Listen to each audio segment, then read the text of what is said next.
အာ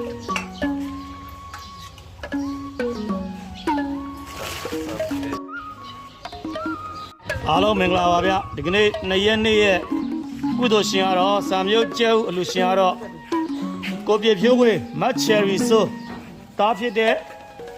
မောင်ပြည့်စွန်ထက်မိသားစုကနေလူထားတဲ့စာမျိုးကျဲဦးပြုကျွန်တော်တို့လာရောက်ပြီးတော့လူထားကုသိုလ်ပြုခြင်းဖြစ်ပါတယ်အခုမာမာကုသိုလ်ရှင်ကတော့ဒီကနေ့အနောက်စီးရက်ကဦးကျော်ဝင်းကလလာရင်မိသားစုရဲ့မွေးနေ့ကုသိုလ်လေးဖြစ်လူထားခြင်းဖြစ်ပါတယ်ခင်ဗျဒီနေ့လာရောက်ပြီးတော့လူဒန်းတဲ့သူက2ဦးဖြစ်ပါတယ်မာမာခောက်ဆွဲရချင်းဆက်ကတဦးလူဒန်းတာပါဗျနော်ကျဲဦးပြုတ်ရမယ်ဒီမာမာခောက်ဆက်တော့ရမယ်ဆံပြုံများရရှိပါတယ်ဗျဒီနေ့လာပြီးတော့ဝေဒနာရှင်များအတွက်လာရောက်လူဒန်းပေးခြင်းဖြစ်ပါတယ်ခင်ဗျ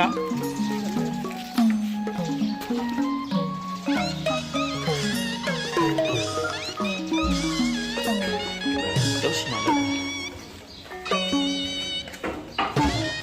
ဒန်း